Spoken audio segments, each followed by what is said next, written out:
Shin Megami Tensei Devil Summoner Raidou Kuzunoha vs. the Soulless Army is a lot of words, and it is also a 2006 action RPG for the PlayStation 2. Now, I'll assume you're at least familiar with the idea of what Megami Tensei is, and so I don't have to spend 5 paragraphs giving an in-depth explanation of the series and its quirks. The quick and dirty is that it is an occult horror RPG series that has been around since the late 80s, even beating out the first Final Fantasy by several months. It's an eccentric series, running a whole gamut of genres and systems, but broadly unified by a shared aesthetic, tonal, and thematic identity. These are some broad-ass strokes I'm giving you here, plus, truth be told, the series is so big you could probably find half a dozen titles in it that contradict everything I just said. But to try to give even a remotely detailed summary of the series' history would add about 20 minutes to the video, and frankly, I'm just here to talk about the boy in the cool hat. To it, the Devil Summoner games. One of the many Megaten sub-series that have emerged down the decades, they share that above-mentioned aesthetic and tonal feel with the main installments, but with a soupçon of noir flavoring and just a dash of more grounded charisma. While each installment is set in different times and places, albeit the same universe, they share a few recurring elements. They tend to be focused around a central mystery that must be investigated by the main cast. Said cast always includes someone with the name Kuzunoha as the main protagonist, or at least as a major character, and they tend to be either a detective or detective adjacent. While not exactly the Dick Tracy of Japanese gaming, they do tend toward a more pulpy, urban feel than the notably more philosophical and esoteric main series. Which, finally, brings us to Raidou's wacky adventures.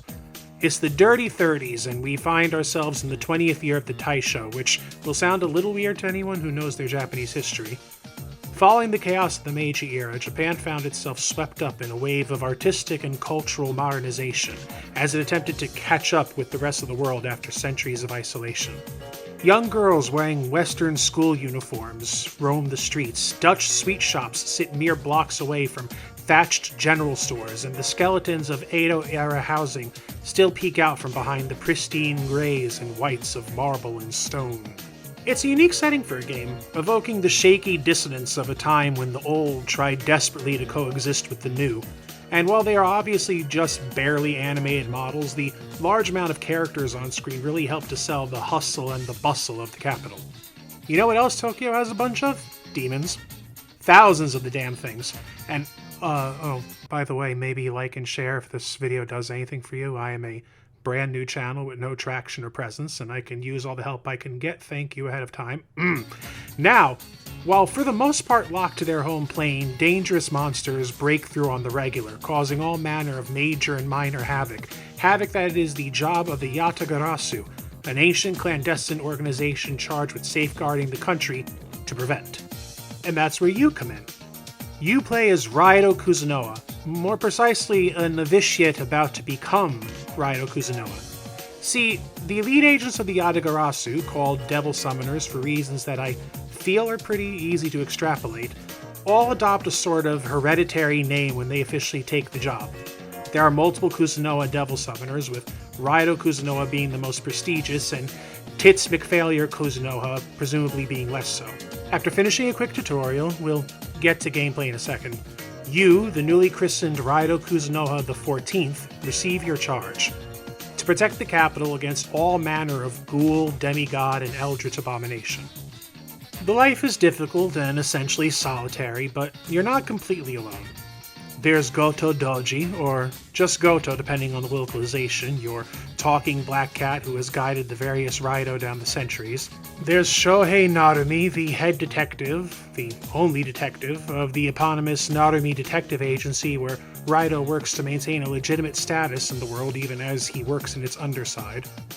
Intrepid reporter Tai Asakura, the crusty-ass owner of Konoya, where you will be purchasing your items and equipment. And finally, Victor, who is literally just Dr. Frankenstein and will act as your cathedral of shadows for the evening.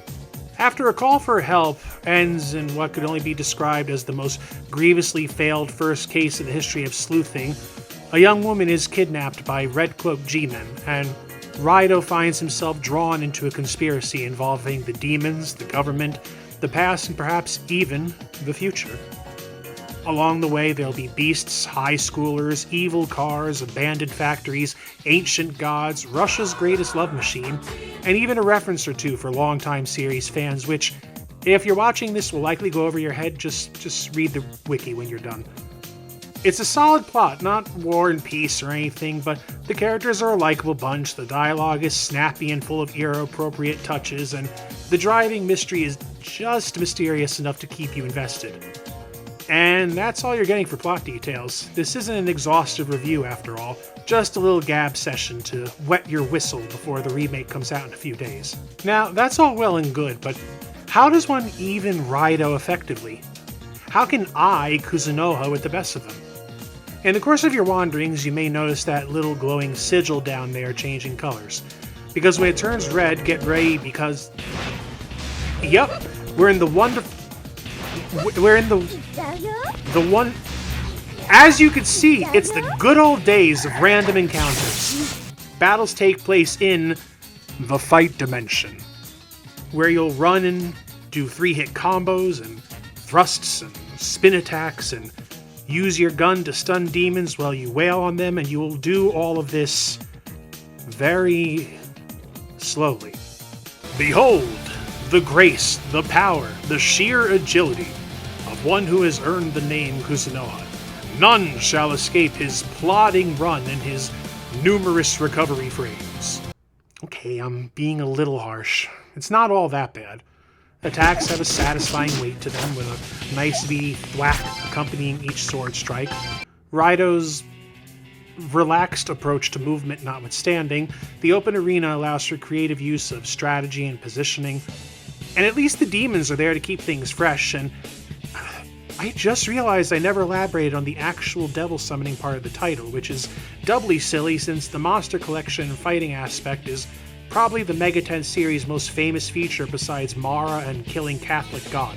See, Raidou has these handy little tubes that he can use to trap demons and subsequently summon them to fight alongside him in battle. Capturing runs on Pokemon rules, so you'll have to weaken them first and do a little button mashing. You can only carry a few at the start, but as you proceed through the game and get stronger, you'll increase in rank in the eyes of the Yatagarasu, who will then grant you the ability to carry more. You'll also want to pay attention to the elemental weaknesses of each demon. Unless you severely outlevel them, stunning a demon with an elemental attack and taking advantage of their stunned state to lay on big damage is the only way to do these in any reasonable amount of time, and in some cases to do any real damage at all. To do this, you can either use elemental-infused bullets, or order your demons to use their respective skills to hit the proper weak point, but bullets cost money, and skills cost SP, and both can be mighty expensive to refill. The resultant mix of active combat, tactical planning, and resource management, while sometimes enervating after one too many throwaway random encounters, can lead to surprisingly intense fights later in the game, hell, even early against certain bosses. As you fight alongside demons, they'll gain loyalty points till they've maxed out their loyalty gauge, at which point they will not only earn a special dual attack with Raidou, usually a hefty shot using the demon's associated element, but they can now also participate in the other big legacy feature of the Megami Tensei series: fusion. No matter how much you level them, there will come a point where a demon just cannot keep up with the increasingly powerful enemies the game throws at you. So it's time to trade up. Remember Victor? Well, turns out he knows how to put demons together, as one would expect of history's most famous stitching enthusiast. So toss them both in and see what you get. The resulting demon is predictably usually stronger than its constituent parts, and more importantly is now free of the XP scaling that stifles power leveling the ones you've had for too long. Oh, and because I didn't know where else to fit it, demons also have another use. See, every type has a skill they can use in the field, ranging from reading minds to detecting items to even changing people's moods to get more information out of them. This and the above-mentioned elemental rock, paper, scissors encourages the use of a wide variety of demons, which in turn keeps the demon-rearing aspect from getting stale. Let's see, anything else? Well, there's the aesthetics. Demon designs are, as always, ridiculously charismatic, and the characters are all prime Cosmo Kaneko, with those big eyes and expressive faces. It was actually somewhat of a novelty for me personally when it came out. I had only ever seen these designs in the context of turn-based RPGs, which tended to keep them very static, so seeing them move freely around the battleground or the overworld was pretty damn neat. And of course, the soundtrack is another collection of Shoji Meguro bangers. He reportedly wanted to give the soundtrack the sort of texture one might find in an old detective movie, while not completely abandoning the traditional series flavor. So while you of course have your electric guitars and your smooth synth, there's also a notable era-appropriate bombast, lots of horns and brass, and even the calmer environment themes have a sort of smoother, more jazzy feel. While I feel the second game has the superior soundtrack overall, this is definitely a sleeper in his discography that I don't hear enough fans talk about. And that's it! Hopefully this helped anyone out there who doesn't know their Devil Summoners from their Devil Survivors, their Majin Tenseis from their Megami Tenseis, or more likely just help to get you a little bit more hyped about the series overall. So, real talk, even now I honestly don't completely know what I'm trying to accomplish here.